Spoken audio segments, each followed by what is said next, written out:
So if you've watched the James Bond movies, you know that Q, the quartermaster, the tech quartermaster, there's always a moment in the movie where he like shows James Bond all these cool little gadgets he can use.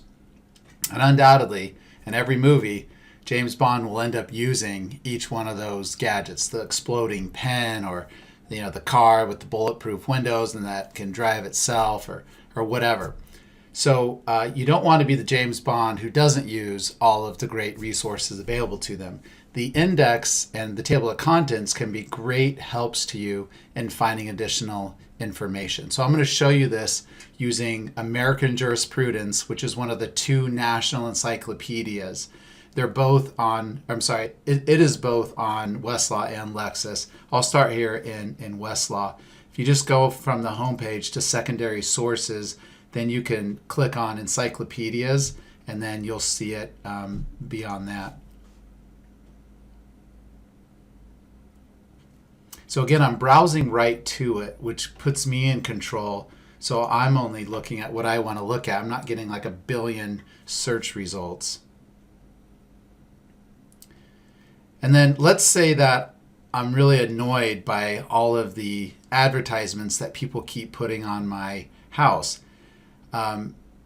So if that's my research here, basically I can use either the table of contents, which is right here on the left, or on the right here. Do you see where it says American Jurisprudence General Index?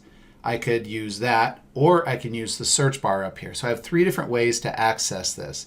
So because we have the table of contents here, let me just click on that and show that really quickly here. So under advertising, there's a summary, and then there's a whole section on advertising as a nuisance. So I want to know if leaving flyers on my door that end up blowing off or whatever, if that could be considered a nuisance for our neighborhood. Okay, now the index is great because I may not know exactly what to call something, but the index people will put that term in there, and then if I click on it, it will take me to actually another term that's related. That's the one that the author of the encyclopedia actually uses. So it can actually help me find my way and know what words to actually use. And here's the index entry for advertising. And often you can look around it and see if there's anything else on point. There's nothing here. And now this would take me to the subsection for the index and advertising. So look at all this stuff on advertising.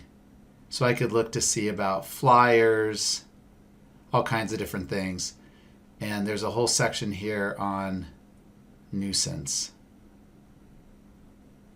Right there. All right. So that was the index, or this is the index. We already did the table of contents. And then up here, you could just put it in as well. Did you notice that before I started typing? This is just inner terms for this American Jurisprudence here. Okay, now the same thing happens in Lexis. From the home page, I can go to secondary materials and click on American Jurisprudence.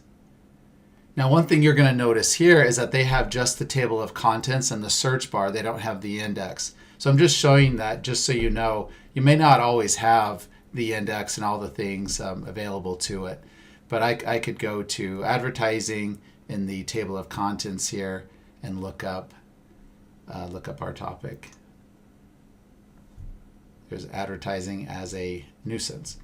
So sometimes Lexis has something better, a little more sophisticated. Sometimes Westlaw it does. It's hard to tell. But anyway, the point is you want to browse to a resource and then use everything available: the index, the search bar, and the table of contents. All right.